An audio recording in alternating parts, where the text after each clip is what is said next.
Fauna peralihan itu diantara fauna bagian barat dan fauna bagian timur. Assalamualaikum warahmatullahi wabarakatuh.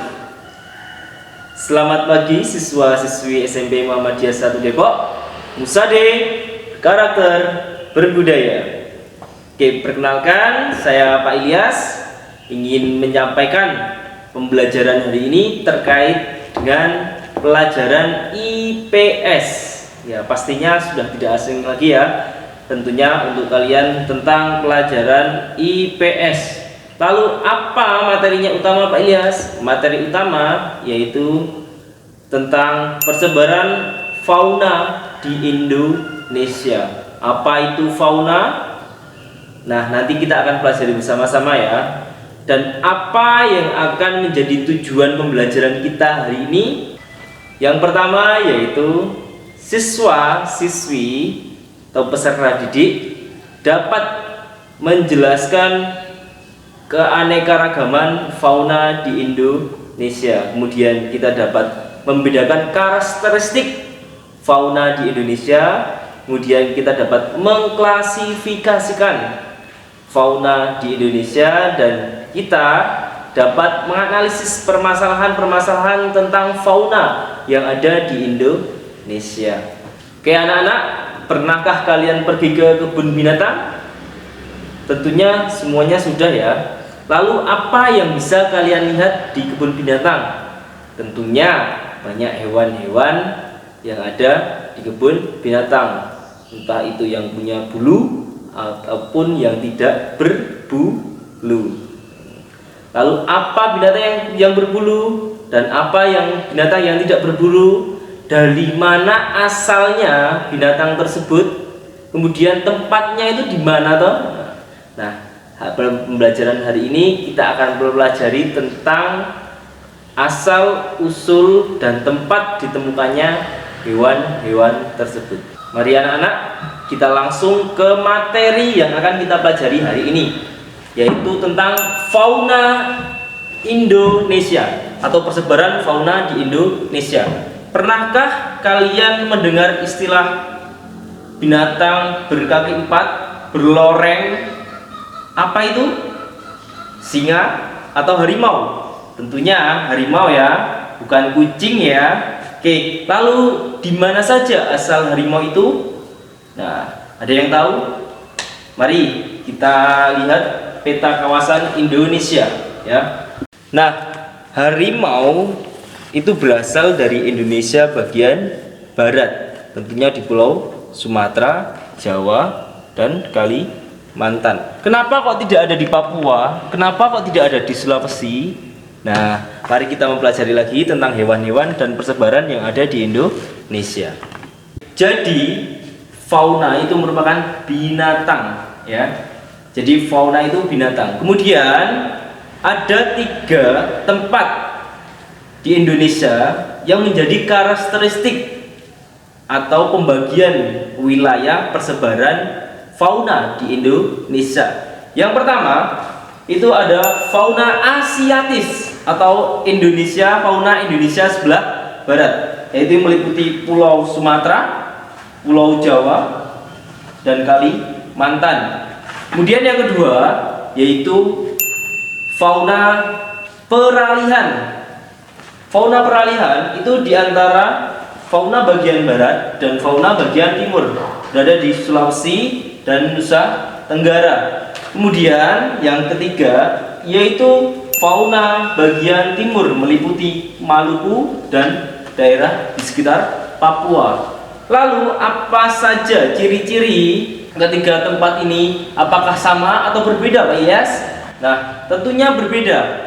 Fauna bagian barat yang meliputi Pulau Jawa, Sumatera, dan Kalimantan itu memiliki ciri yang sangat beda dengan fauna bagian timur atau tengah.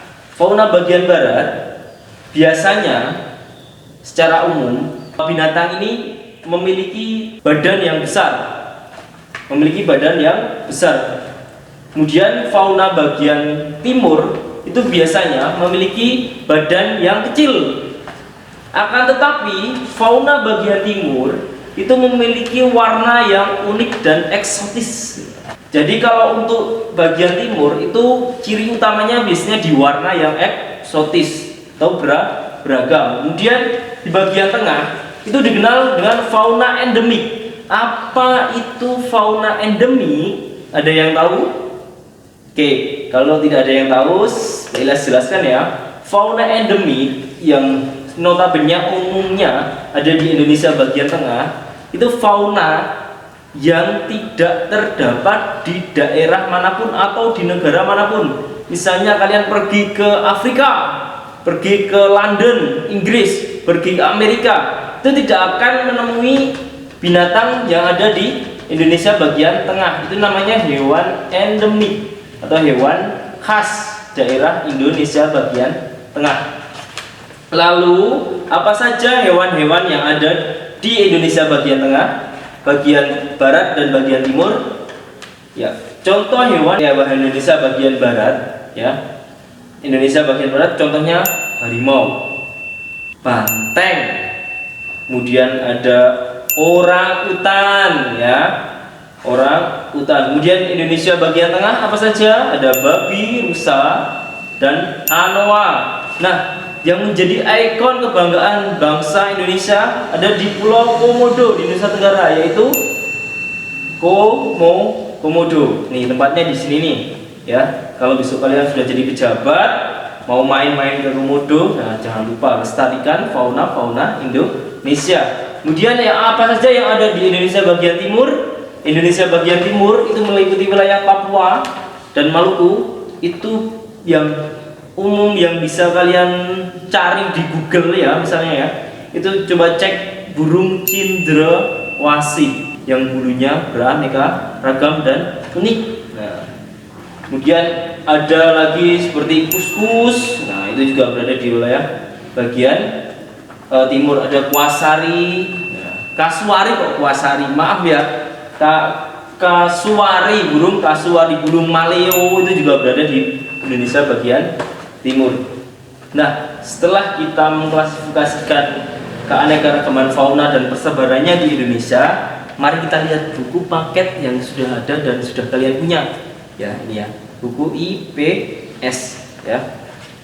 Kalian bisa buka pada halaman 67. Di sini ada tertulis persebaran fauna di Indonesia. Nah, sama seperti yang sudah Pak Ilyas jelaskan tadi, ada 3, yaitu fauna Indonesia bagian barat atau Asiatif, fauna bagian tengah atau peralihan, atau fauna bagian Indonesia timur, fauna Australis. Nah, pada buku ini kalian bisa baca, kemudian kalian bisa lihat jenis-jenis hewan apa saja yang ada dan menempati wilayah ketiga ini.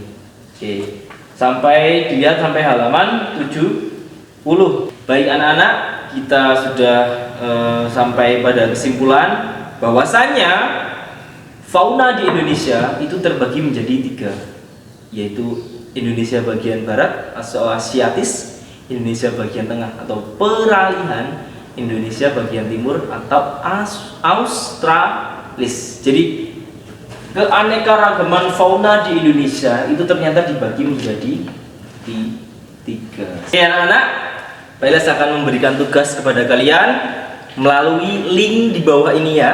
Link di bawah ini, atau kalian bisa klik pada deskripsi video di bawah ini. Oke? Nah, Pak Ilyas akan melakukan 2 sesi penilaian. Yang pertama penilaian sikap dan yang kedua penilaian pengetahuan. Penilaian sikap itu diambil dari sikap kalian. Apakah kalian mampu mengerjakan dengan tugas dengan baik dan benar? Yang kedua, ketepatan waktu kalian dalam mengerjakan tugas. Apakah tugas itu sudah baik, benar, dan tepat waktu? Artinya kalian tidak menyepelekan tugas yang Pak Ilyas kasih. Oke, itu.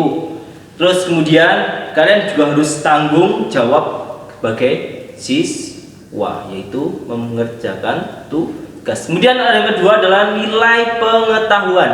Nilai pengetahuan itu dari mana Pak Ilyas? Nilai pengetahuan itu diambil dari pekerjaan atau tugas dari link yang sudah Pak Ilyas kasih. Oke, begitu paham? Ketika kalian nanti mengerjakan tugas pada link itu, nanti otomatis akan ada nilai pengetahuannya. Oke, itu saja yang bisa Pak Ilyas sampaikan, dan mohon untuk dikerjakan tepat waktu dan jangan lupa membaca. Terima kasih dari Pak Ilyas, kurang lebihnya mohon maaf. Assalamualaikum warahmatullahi wabarakatuh.